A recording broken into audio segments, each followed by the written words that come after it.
Amen. Vous pouvez vous asseoir.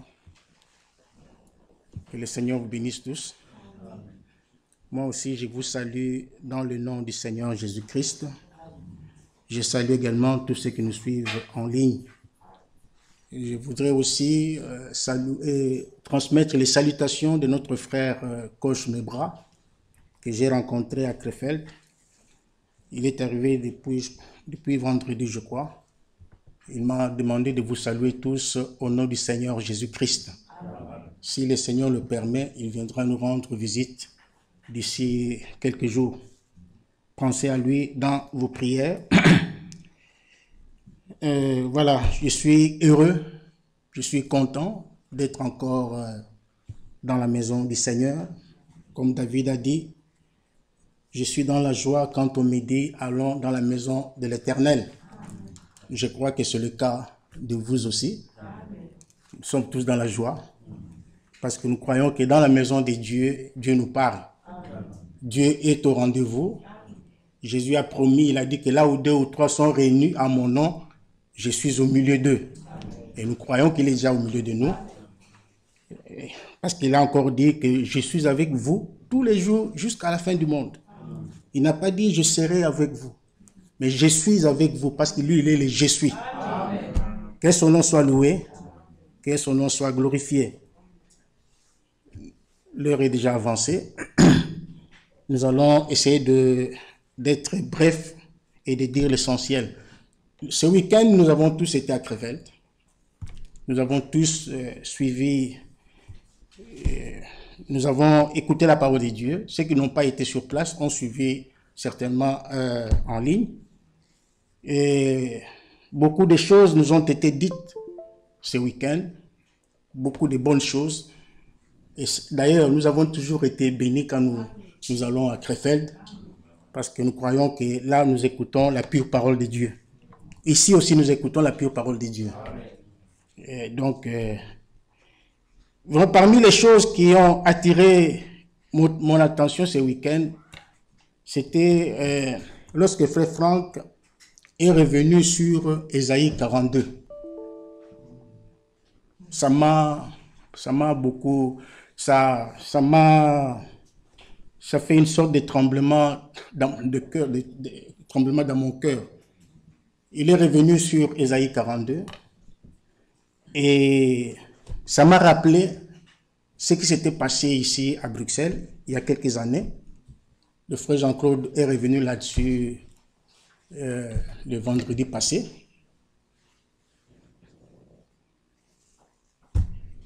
Il y avait, comme le frère Jean-Claude l'avait dit, il y avait une mauvaise interprétation de ce passage d'Ésaïe 42.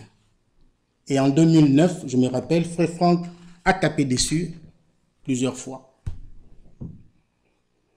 Et il est revenu encore le week-end, le dimanche. Ésaïe 42 est une parole prophétique. Est une parole prophétique. Ce n'est pas une parole qui est attribuée à quelqu'un, à un quelconque prédicateur.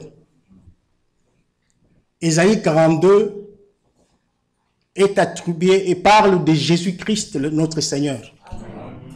Aucun homme, aucun prophète, même pas Moïse, même pas Paul, personne, même pas Branham, ni Franck ne peut s'attribuer cette écriture de ce passage d'Ésaïe 42.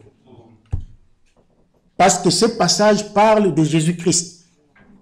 Nous allons le lire. Alors il y avait une mauvaise interprétation qui a fait que, comme le frère Jean-Claude l'a dit, cette église a commencé, est née. Parce qu'il y a eu division, etc. Je ne vais pas entrer dans les détails, ça ne sert à rien, ça ne va pas vous édifier. Mais ce qui est important, ce que j'ai retenu, c'est que nous ne devons jamais, frères et sœurs, interpréter la parole prophétique. Nous ne devons jamais donner une interprétation particulière à la parole prophétique. Parce que Pierre nous a mis en garde sur ça. Il nous a parlé nous pouvons le lire dans 2 Pierre chapitre 1, Ce sont des choses que vous connaissez, mais nous les rappelons parce que faut que l'Église soit enseignée, il faut que les enfants de Dieu connaissent les voies de Dieu, il faut que les enfants de Dieu comprennent comment Dieu marche, comment Dieu conduit son peuple. Dans 2 Pierre chapitre 1, à partir du verset 19, il est écrit « Et nous tenons pour d'autant plus certaine la parole prophétique, à laquelle vous faites bien de prêter attention. » Donc, il faut prêter votre attention à la parole prophétique. C'est très important. Il ne faut pas négliger. Il faut avoir une attention particulière. Il faut prêter votre attention à la parole prophétique, comme à une lampe qui brille dans un lieu obscur. Parce que la parole prophétique est une lampe. Elle est comme une lampe qui brille dans un lieu obscur. Alors quand vous l'interprétez, vous lui donnez votre propre interprétation, alors elle n'est plus une lampe. Elle devient ténèbre. Amen. Amen. Elle devient ténèbre. Donc il faut la laisser telle qu'elle est écrite. Il faut laisser la parole de Dieu telle que Dieu l'a prononcée. Donc tel que Dieu l'a parlé. Comme une lampe qui brille dans un lieu obscur, jusqu'à ce que le jour vienne apparaître et que l'étoile du matin s'élève dans vos cœurs. Maintenant le verset 20 dit, « Sachez tout d'abord vous-même qu'aucune prophétie de l'Écriture ne peut être un objet d'interprétation particulière. Personne n'a le droit d'interpréter la parole de Dieu. Parce que Dieu qui a donné sa parole est lui-même son interprète. Il a envoyé le Saint-Esprit dans son Église pour interpréter la parole de Dieu. Donc, si vous ne comprenez pas la parole de Dieu, vous ne comprenez pas la parole prophétique, cherchez le Saint-Esprit. Parce que c'est lui qui donne la vraie interprétation de la parole de Dieu. Amen. Donc, sachez tout d'abord, vous-même, qu'aucune prophétie de l'Écriture ne peut être un objet d'interprétation particulière. Car ce n'est pas par une volonté d'homme qu'une prophétie a jamais été apportée. Mais c'est poussé par le Saint-Esprit que les hommes ont parlé de la part de Dieu. Amen. Alléluia. Amen. Allons dans Galates chapitre 1.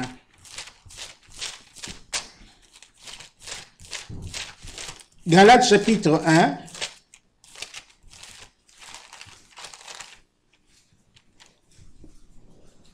Paul dit au verset 6, il dit, « Je m'étonne que vous vous détourniez si promptement de celui qui vous a appelé par la grâce du Christ pour passer à un autre évangile. » Il s'étonne. Paul voit comment les gens se comportaient.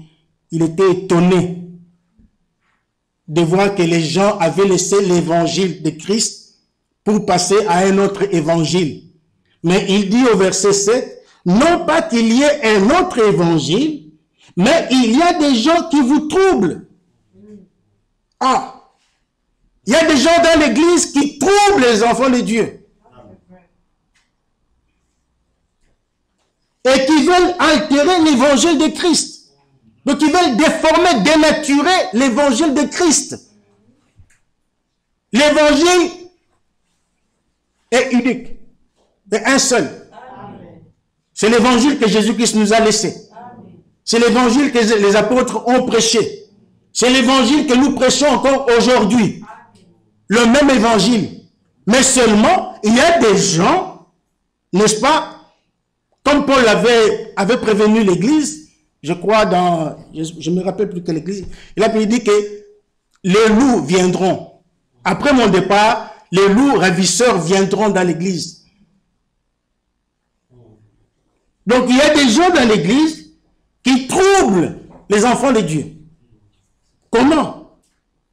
En altérant l'évangile de Christ. En déformant l'évangile de Christ. En donnant leur propre interprétation à l'évangile de Christ. Donc il faut faire attention à ces gens-là. Et il dit au verset 8, mais si lui-même, si un ange du ciel annonçait un évangile s'écartant de celui que nous vous avons prêché, qu'il soit anathème.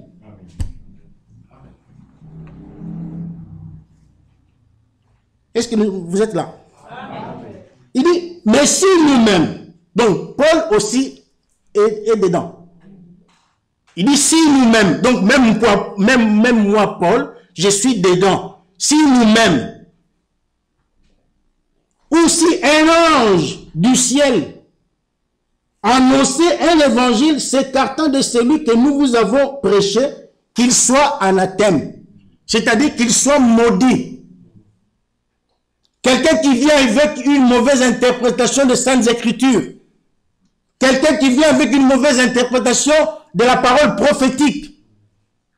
La Bible dit que cet homme-là soit maudit. Qu'il soit anathème. Parce qu'il interprète la parole de Dieu. Il donne sa propre interprétation à la parole de Dieu. Mon exhortation de ce soir, mon frère, ma soeur, c'est que chacun de nous puisse garder la parole dans son originalité. Que nous puissions laisser la parole de Dieu telle qu'elle est sortie de la bouche de Dieu. Parce que Jésus a dit, l'homme ne vivra pas de pain seulement, mais de toute parole qui sortira de la bouche de Dieu. Nous devons respecter la parole de Dieu. Si vous respectez la parole de Dieu, c'est Dieu que vous respectez. Amen.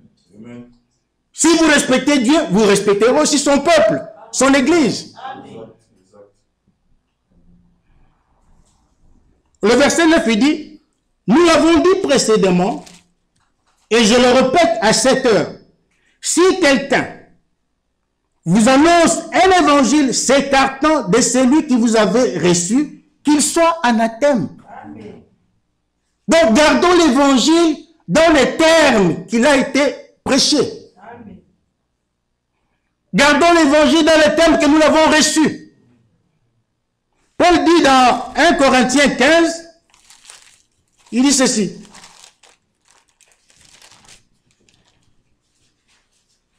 « 1 Corinthiens chapitre 15, il dit, je vous rappelle, frères, l'évangile que je vous ai annoncé, que vous avez reçu, dans lequel vous avez persévéré, et par lequel vous êtes sauvés, c'est par l'évangile que nous sommes sauvés. Hein?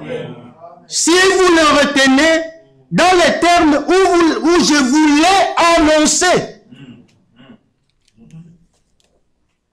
autrement, vous aurez cru en vain. Donc, si vous changez l'évangile, si vous enlevez l'évangile, les choses, la parole prophète dans leur contexte, alors, la Bible dit, vous le retenez dans le terme où je vous l'ai, autrement, vous aurez cru en vain. En d'autres termes, ça ne sert à rien de venir ici à l'église. Ça ne sert à rien. Parce que vous êtes déjà sous la malédiction. Vous qui interprétez la parole de Dieu. Vous êtes déjà sous la malédiction. Nous ne devons pas interpréter la parole de Dieu. Et dans Galate, il dit qu'un ange, si même un ange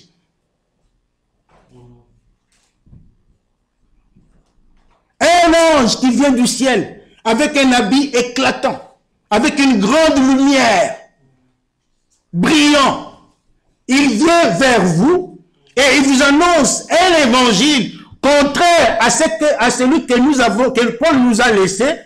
Paul dit que cet ange-là soit anathème, qu'il soit maudit.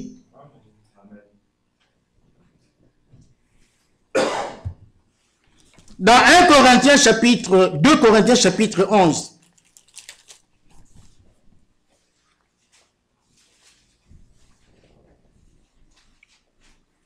ceux qui étaient là en 2009 savent de quoi je parle. Ils savent parce que nous avons vécu des choses terribles. Dans 2 Corinthiens chapitre 11, la Bible dit, À partir du premier verset. Si vous pouviez supporter de ma part un peu de folie, mais oui, supportez-moi. Car je suis jaloux de vous, d'une jalousie de Dieu. Parce que je vous ai fiancé à un seul époux pour vous présenter à Christ comme une vierge pure. Il s'agit de l'Église. Dans Éphésiens chapitre 5 plutôt, au verset 27, il est écrit que Jésus-Christ, donc l'Église, ce jour-là, paraîtra devant Christ sans tache, ni ride, ni rien de semblable, mais sainte et irrépréhensible. Et l'Église doit être vierge, doit être pure. Donc l'Église ne doit pas connaître une autre doctrine que la doctrine que Jésus-Christ a laissée. Nous n'avons qu'une seule doctrine, un seul évangile.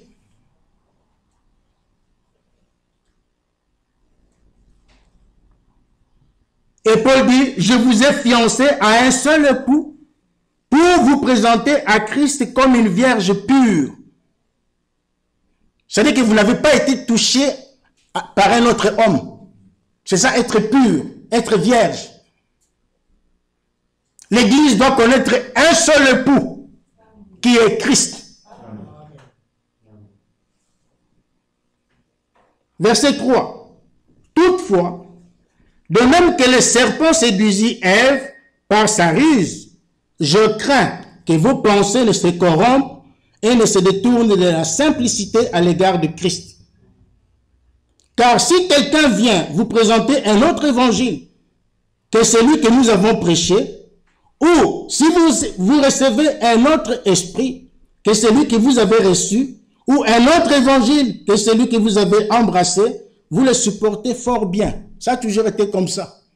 Même Jésus dans Jean chapitre 5, au verset 43, il a dit, « Je suis venu au nom de mon Père, mais vous ne m'avez pas reçu. Vous m'avez rejeté. Mais si quelqu'un d'autre vient en son nom, vous le recevez. » Les gens acceptent facilement la fausse doctrine qui est la vraie parole de Dieu.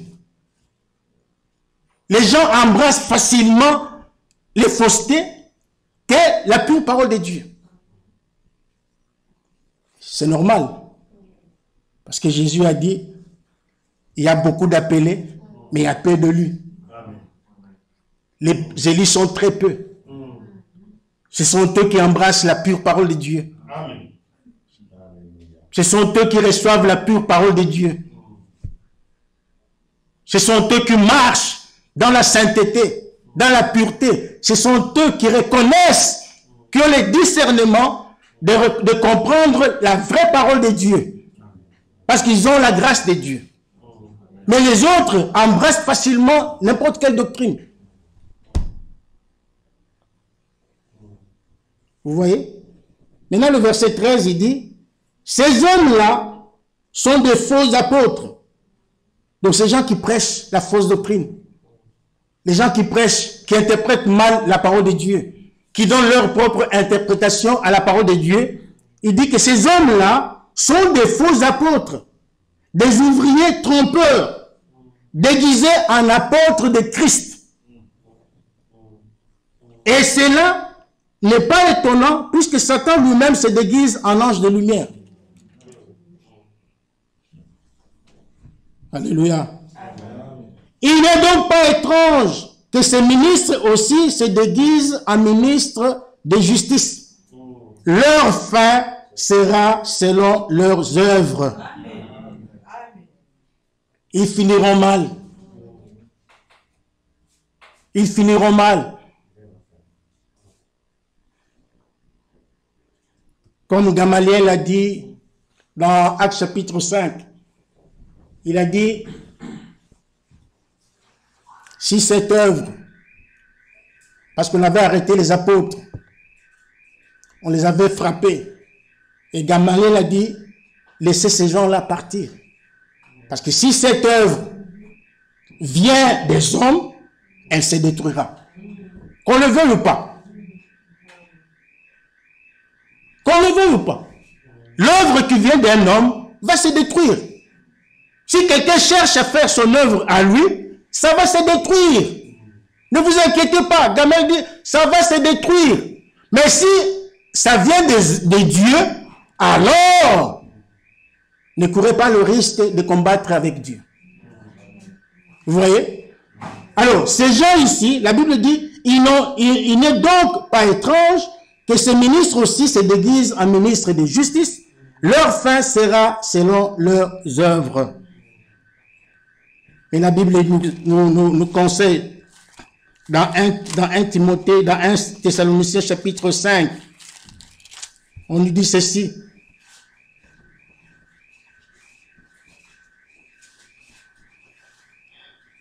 Aujourd'hui, c'est un petit résumé de Krefeld, comme nous l'avons toujours l'habitude de le faire. Nous revenons sur certains points qui ont été traités le week-end de Krefeld. Alors là, dans 1 Thessaloniciens chapitre 5, le verset 21-22, Paul dit ceci: « Mais examinez toutes choses, retenez ce qui est bon, abstenez-vous de toute espèce de mal. » Nous avons le devoir, en tant qu'Église, d'examiner chaque chose. En tant que peuple de Dieu, en tant que fils et filles de Dieu, nous avons tous le devoir d'examiner chaque chose dans l'Église. Celui qui vient ici, qui prêche ici, quand il vous prêche, vous devez examiner ce qu'il dit. Vous devez examiner, c'est votre devoir. Ne soyons pas des fanatiques. Ne soyons pas fanatiques de Frère Branham. Ne soyons pas fanatiques de Frère Franck. Non. Ne soyons pas fanatiques, je ne sais pas, de Michel, de Dieudonné, je ne sais pas, ou de Frère Jean-Claude, ou tout prédicateur qui passe ici. Ce qu'il dit doit être examiné. Ce n'est pas moi qui le dis, mais c'est la Bible. C'est un conseil qui est donné à l'Église. Elle dit, examinez toutes choses, retenez ce qui est bon. Et abstenez-vous de toute espèce de mal. Nous avons un bel exemple dans la Bible.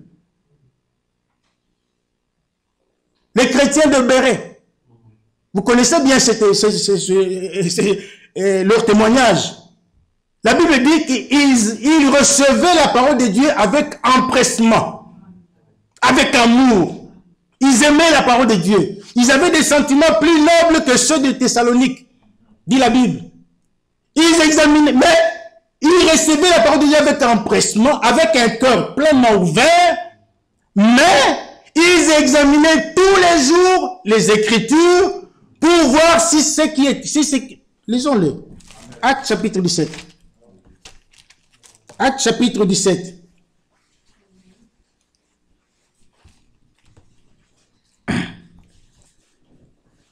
Verset 10. Aussitôt les frères firent partir de nuit Paul et Silas pour Bérée. Lorsqu'ils furent arrivés, ils entrèrent dans la synagogue des Juifs. Ces Juifs, verset 11, avaient des sentiments plus nobles que ceux des Thessaloniques. Ils reçurent la parole avec beaucoup d'empressement et ils examinaient chaque jour les Écritures pour voir si ce qu'on leur disait était exact. Soyons des chrétiens de Bérée. Ayons l'esprit des Béréens. Ne soyons pas fanatiques de qui que ce soit. Non.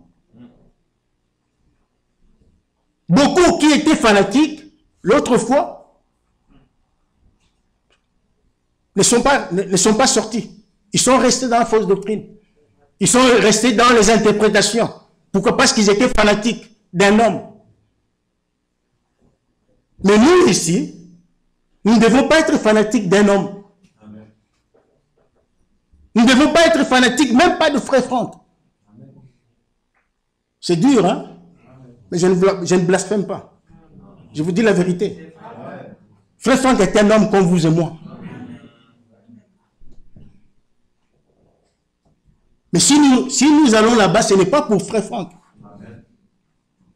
Nous allons là-bas pour écouter la parole de Dieu. Parce que nous croyons que Dieu l'a établi, Dieu l'a appelé au ministère, et Dieu a mis en lui la parole de Dieu.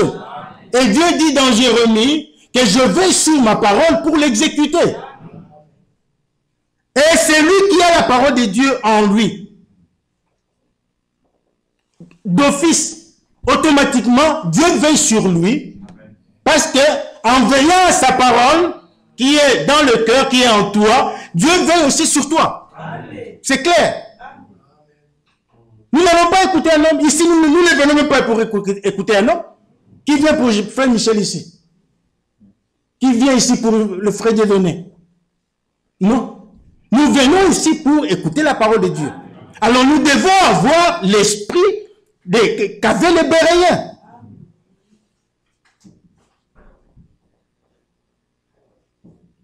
Parce que si vous êtes fanatique d'un homme, vous allez trébucher. On vous dira des choses, hein, vous êtes distrait et vous tombez dans le piège du diable.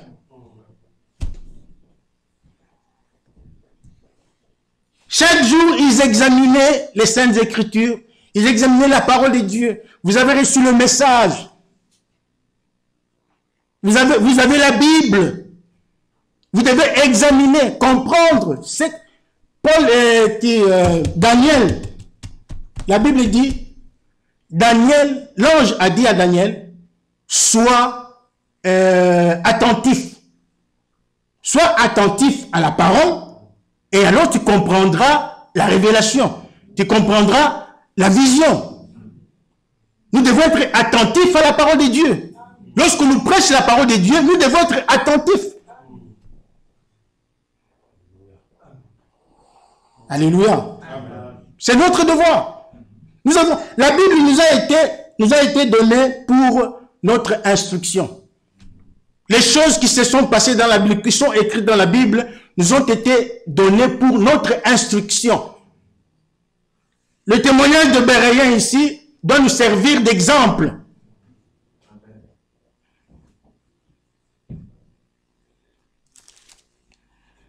Alléluia. Dans Ésaïe 42, lisons un peu Ésaïe 42. Ésaïe 42.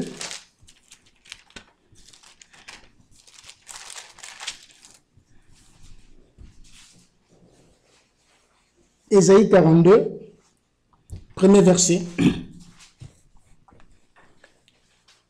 Voici mon serviteur que je soutiendrai, mon élu. Mon élu. Ici, il ne s'agit pas de mes élus. Non, non, non, non, non. L'ange divin est clair. Il dit mon élu. Nous sommes des élus. Ici, il s'agit de mon élu en qui mon âme prend plaisir. L'élu ici, c'est le Seigneur Jésus-Christ. La Bible nous montre que Jésus-Christ a été élu dès avant la fondation du monde. Et Dieu l'a établi pour qu'il puisse, n'est-ce pas, avoir une alliance avec le peuple de Dieu. Nous allons arriver à cela. J'ai mis mon esprit sur lui. Il annoncera la justice aux nations. Il ne criera point. Il ne lèvera point la voix. Et ne la fera point entendre dans les rues. Il ne brisera point les roseaux cassés. Et il n'éteindra point la mèche qui brûle encore. Il annoncera la justice selon la vérité. C'est Jésus qui est venu avec la vérité. Il a dit, je suis le chemin, la vérité et la vie. Le verset 6. Moi, l'Éternel, j'étais appelé pour le salut. Ici, il s'adresse à son élu, Jésus-Christ. Il dit, j'étais appelé pour le salut. L'auteur de notre salut, c'est Jésus-Christ. C'est lui qui est venu avec le salut. Dieu l'a envoyé pour le salut. Et oui, j'étais appelé pour le salut. Et je te prendrai par la main, je te garderai et je t'établirai pour traiter alliance avec le peuple. Jésus est venu pour traiter une alliance avec le peuple de Dieu. C'est ce qu'il a fait à la croix. Donc c'est de Jésus qu'on parle dans Isaïe 42. Ce n'est pas un homme. Dans Psaume chapitre 50, verset 5, Dieu a dit, rassemblez-moi mes fidèles, n'est-ce pas, avec lequel j'ai fait une alliance par le sacrifice.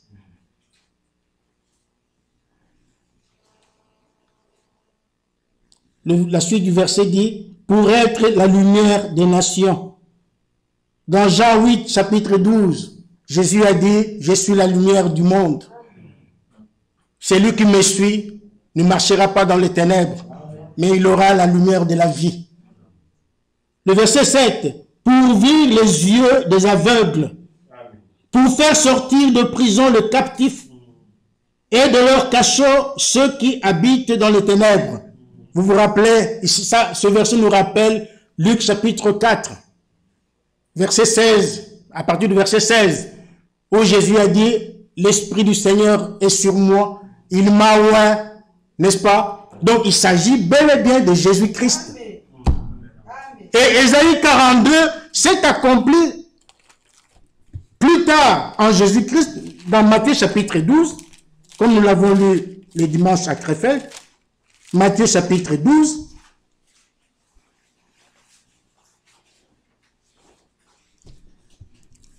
le verset 17, il dit, afin que s'accomplisse ce qui avait été annoncé par Ésaïe le prophète.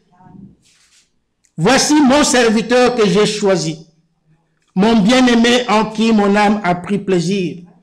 Je mettrai mon esprit sur lui, il annoncera la justice aux nations, il ne contestera point, il ne criera point, et personne n'entendra sa voix dans les rues. Il ne brisera point le roseau cassé, et il n'éteindra point le lumignon qui fume, jusqu'à ce qu'il ait fait triompher la justice. Et les nations espéreront en son nom. Il s'agit de notre Seigneur Jésus-Christ. Que personne n'accepte, personne s'attribuer Ésaïe 42. Ésaïe 42 appartient à Jésus-Christ seul. Seul. Alléluia. C'est ça la parole de Dieu. Et nous avons aussi je crois le mardi, plutôt le samedi, nous avons lu dans Nombre 23, je vais aller rapidement. Dans Nombre 23, au verset 17, non, verset 16, l'Éternel vint au-devant de Balaam, il mit les paroles dans sa bouche et dit, retourne vers Balak et tu parleras ainsi. Il retourna vers lui et voici, Balak se tenait près de son holocauste avec les chefs de Moab. Balak lui dit, qu'est-ce que l'Éternel a dit?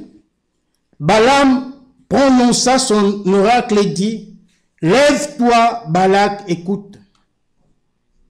Prête-moi l'oreille, fils de Tsippor. Dieu n'est pas un homme pour mentir, ni fils d'un homme pour se repentir. Ce qu'il a dit, ne le fera-t-il pas? Ce qu'il a déclaré, ne l'exécutera-t-il pas? Voici, j'ai reçu l'ordre de bénir. Il a béni, je ne le révoquerai point. Il n'aperçoit point d'iniquité en Jacob, il ne voit point d'injustice en Israël. L'Éternel, son Dieu, est avec lui. Il est son roi, l'objet de son allégresse. Au verset 20, il dit, voici, j'ai reçu l'ordre de bénir. Il a béni et je ne le révoquerai point. Quand Dieu a béni, personne ne peut maudire. Amen. Personne ne peut maudire. Si mon frère, ma soeur, tu es béni par l'Éternel, sache que personne ne peut te maudire.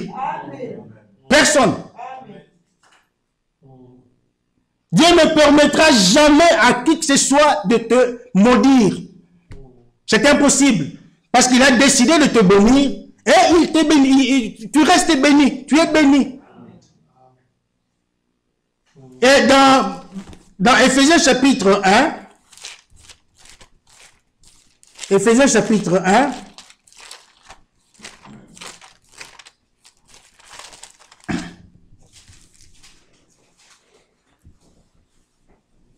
un verset qui est un passage que vous connaissez tous. Nous l'avons lu mardi.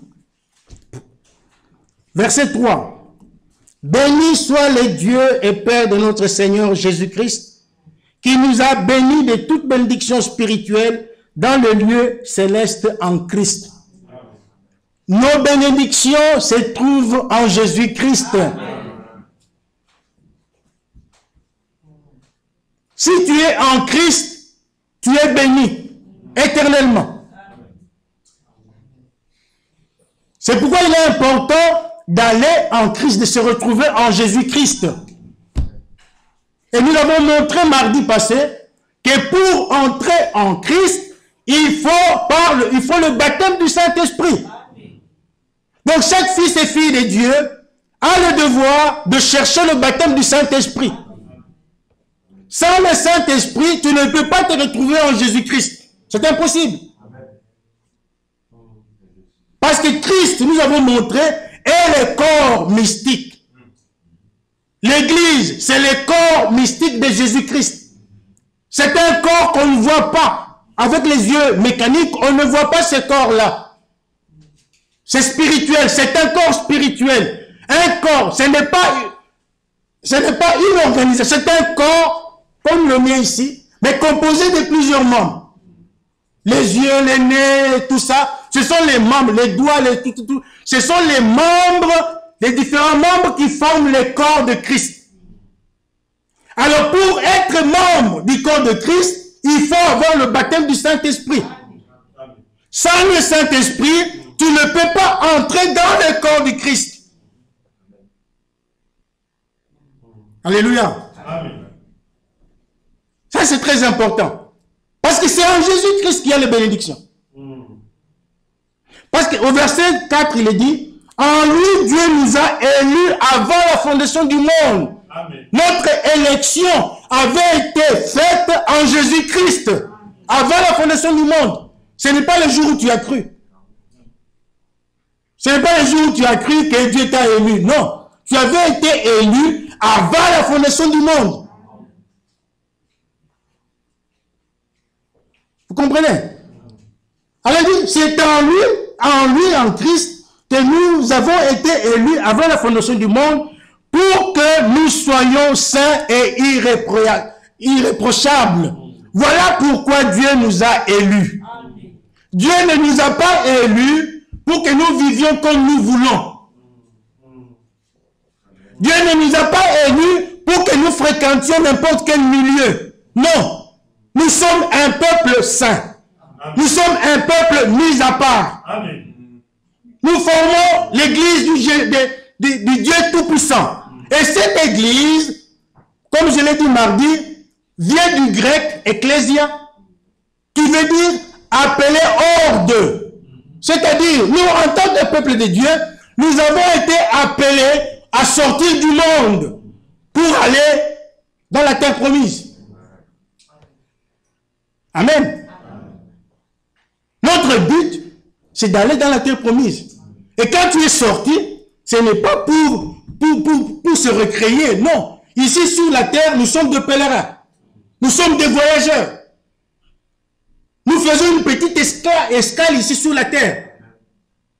C'est comme quelqu'un qui vient du Japon, qui va aux États-Unis, mais il arrive à Bruxelles, il fait une pause, une escale, pour quelques heures, peut-être un jour. Mais après, il doit continuer son voyage. Amen. Parce que le but, c'est arriver à destination. Nous aussi, c'est la même chose. Nous venons de l'éternité, nous sommes dans le monde, nous sommes en train de faire une petite escale, parce que notre objectif, c'est de rentrer dans l'éternité. C'est là où nous allons. Alors, comme nous sommes dans le monde, nous faisons une petite escale dans le monde, il ne nous est pas demandé de vivre selon le monde. Non. Nous devons vivre comme Dieu le veut. Parce que nous sommes un peuple saint. C'est pas encore le verset. 1 Pierre 1, 1 Pierre 2. Je vais bientôt terminer. Donnez-moi encore 5 minutes. 1 Pierre chapitre 2, à partir du verset 9. La Bible dit ceci. Suivez-moi très bien. Vous, au contraire, vous êtes une race élue. Alléluia. Amen. Vous êtes une race élue. Amen. Un sacerdoce royal. Une nation sainte. Amen. Un peuple acquis. Amen. Afin que vous annonciez les vertus de celui qui vous a appelé des ténèbres à son admirable lumière. Amen. Voilà pourquoi vous êtes appelés. Voilà pourquoi Dieu vous a élus. Vous n'êtes pas n'importe quel peuple. Vous devez être différent des autres peuples. Amen. Il faut qu'il y ait une différence entre un chrétien et un homme du monde. Il faut qu'il y ait une différence. Toi, une fille de Dieu, il faut qu'il y ait une différence avec une femme qui vit dans le monde. Il ne faut pas qu'il y ait de confusion. On voit une soeur ou un frère, on ne comprend pas. Est-ce qu'il est frère ou je ne comprends pas. Parce que son apparence, c'est un frère, son apparence, c'est une sœur, mais la vie qu'il mène ne reflète pas ce qu'il est. Ne reflète pas la Bible. La Bible dit, vous avez été appelés un peuple acquis, afin que vous annonciez les vertus de celui qui vous a appelé des ténèbres à son admirable lumière. Maintenant le verset 10. Vous qui autrefois n'étiez pas un peuple. Vous n'étiez pas un peuple, vous, autrefois. Dieu ne vous connaissait pas. Vous étiez sans Christ dans le monde. Privés de la gloire de Dieu. Vous qui étiez autrefois, vous n'étiez pas un peuple, et qui maintenant êtes le peuple de Dieu. Amen. Maintenant vous êtes le peuple de Dieu. Amen. Quel privilège! Amen.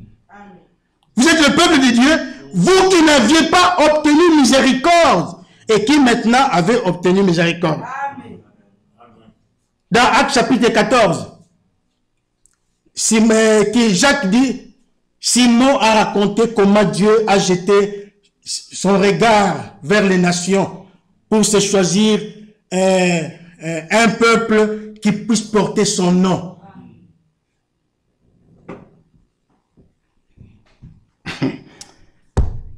Si vous pouvez réaliser ce que Christ a fait pour vous, mes frères, vous ne feriez pas ce que vous faites là. Nous n'avons pas encore compris l'amour de Dieu. Nous n'avons pas encore réalisé ce que Christ a fait pour nous à la croix. Nous n'avons pas encore réalisé cela. C'est pourquoi nous faisons n'importe quoi, nous disons n'importe quoi, nous vivons comme nous voulons. Et nous faisons des choses comme si Dieu n'a pas parlé. Comme si Dieu n'existe pas. Dieu ne nous a pas appelés dans une foi. Nous ne sommes pas, comment on appelle ça? Le Walibi. Non. Non. Le royaume de Dieu n'est pas Walibi. Non. En Walibi, on fait ce qu'on veut. On marche comme on veut, on fait, on boit, on danse, on fait ce qu'on veut. Mais dans le royaume de Dieu, c'est la pure sainteté. Amen. C'est la sainteté. Recherchez la paix avec tous et la sanctification sans laquelle personne ne verra le Seigneur. Amen. Pour voir le Seigneur, il faut passer par la sanctification. Amen.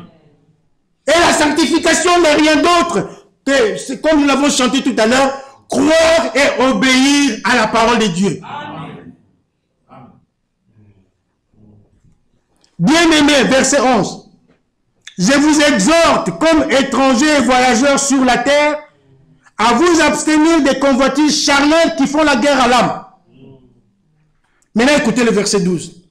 Ayez au milieu des païens, vous qui vivez avec les païens, au travail, nous vivons avec les païens, à l'école, nous sommes avec des païens, partout où nous allons, au marché, nous sommes avec des païens, dans nos maisons, nous vivons avec des païens. Dans le quartier, nous vivons avec des païens. Maintenant, la Bible dit, ayez au milieu de païens une bonne conduite. Afin que, là même où ils vous calomnient, comme si vous étiez des malfaiteurs, ils remarquent vos bonnes œuvres et glorifient Dieu au jour où il les visitera. Je me rappelle encore quand on était de l'autre côté, à Scarbeck, le frère, le prédicateur de là, avait donné un témoignage qui m'avait fait rire. Il y avait quelqu'un qui est venu chercher un certain Simon. Simon qui habitait là. Simon, c'est quelqu'un qui venait à l'église. Mais là, la personne qui est venue chercher Simon, il demande, ouais, le frère Simon, il demandait au voisin. Le frère Simon, je ne sais pas si c'est Simon ou Samuel, je me rappelle. Et je cherche le frère Simon. Le voisin se pose la question, il demande à ses frères-là, vous l'appelez comment? Il dit, non, frère Simon. Il dit, oui, frère, c'est votre frère. C'est vrai, c'est votre frère. Oui, oui, c'est notre frère, nous prions avec lui. Allez. En tout cas, si ce monsieur entre, moi aussi j'entrerai. Pourquoi? Parce qu'il se faisait appeler frère, mais alors que sa vie n'était pas correcte, il n'avait pas la vie de Dieu. Donc il a semé la confusion dans l'esprit de son voisin. Comment on peut appeler un tel mot? Parce qu'il les connaissait. Il connaissait sa vie. Vous comprenez? C'est pourquoi vous, dans votre quartier, ayez un bon témoignage. Amen. Ayez un bon témoignage. Bientôt, nous allons parler sur l'église. Comment l'église doit marcher. Nous irons jusqu'à parler des anciens, à parler des diacres. Nous parlons de toutes ces choses-là. Parce que les anciens doivent avoir un bon comportement. Les diacres doivent avoir un bon comportement. Ils doivent avoir le témoignage du dedans et du dehors. Oui. Parce que si dans votre quartier, vous avez un mauvais témoignage, vous n'avez pas le droit de travailler dans l'église locale. Amen. C'est la parole de Dieu. Vous pouvez faire autre chose dans l'église, mais pas service local. Et un diacre, c'est quelqu'un qui doit avoir un comportement digne, un comportement excellent. Amen. Un ancien, un comportement excellent. Amen. Un homme irréprochable, un homme irrépréhensible. Amen. Nous verrons toutes ces choses-là. Mais pour l'instant, ce qui nous occupe maintenant, c'est la sanctification. Dieu veut voir une église sainte. Et cette église, c'est vous et moi. Amen. Alléluia. C'est vous et moi. Nous sommes un peuple saint. Un peuple pour lequel Jésus-Christ est venu sur la terre. Amen. Ésaïe 42, il a dit, je t'établirai pour faire conclure une alliance avec mon peuple. Dieu est saint, il faut que son peuple soit saint. Alléluia. Amen. Oh, je suis désolé, je vous ai pris 10 minutes de plus, mais je pense que c'était vraiment nécessaire. Permettez-moi de lire un tout dernier, Matthieu chapitre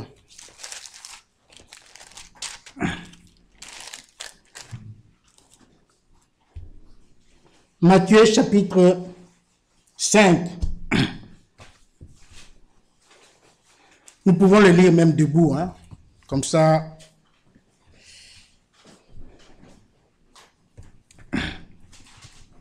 Matthieu chapitre 5, à partir du verset 13.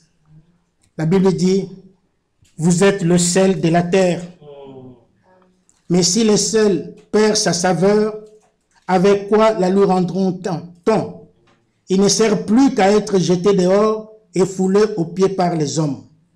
Verset 14. Vous êtes la lumière du monde. Et une ville située sur une montagne ne peut être cachée. Et on n'allume pas une lampe pour la mettre sous le boisseau, mais on la met sur le chandelier et elle éclaire tous ceux qui sont dans la maison. Mais écoutez le verset 16. Que votre lumière luise ainsi devant les hommes. Amen. Alléluia. Que votre lumière luise ainsi devant les hommes, afin qu'ils voient vos bonnes œuvres et qu'ils glorifient votre Père qui est dans les cieux. Amen. Vous êtes la lumière du monde. Amen. En tant que lumière, vous devez éclairer ceux qui sont dans les ténèbres.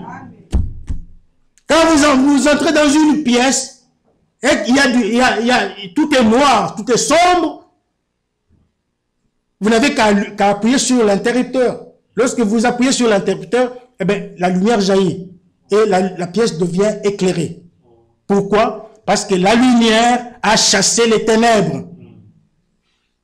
Et nous qui vivons avec des païens, nous ne pouvons pas les éviter. C'est impossible. Il n'y a pas moyen d'éviter, de fuir les païens. C'est impossible. Nous sommes avec eux, nous vivons avec eux. Au travail, partout, au marché, dans nos commerces, etc., dans le quartier, nous vivons avec les païens. Ils sont là, à côté de nous. Mais la Bible nous demande que nous, qui avons reçu Christ, que nous soyons des lumières, que nous soyons la lumière du monde, que nous puissions éclairer les païens qui sont dans les ténèbres, qu'ils viennent aussi à Christ. Ma soeur, il ne t'est pas donné de prêcher la parole de Dieu, mais il t'est demandé d'avoir de bonnes œuvres, un comportement digne de l'évangile, pour appeler ceux qui sont dans le monde, les appeler à Christ. Mon frère, toi aussi. Même si tu prêches la parole de Dieu, tu dois aussi avoir un comportement digne de l'évangile. Nous sommes appelés tous à avoir un comportement digne de l'évangile. Nous sommes des représentants de Jésus-Christ sur la terre. Nous sommes ses ambassadeurs. Et nous avons reçu la parole de la réconciliation. Amen. Soyons réconciliés avec Dieu et soyons aussi réconciliés avec nous, avec les uns les autres. Amen. Que le Seigneur soit loué. Tel que je suis.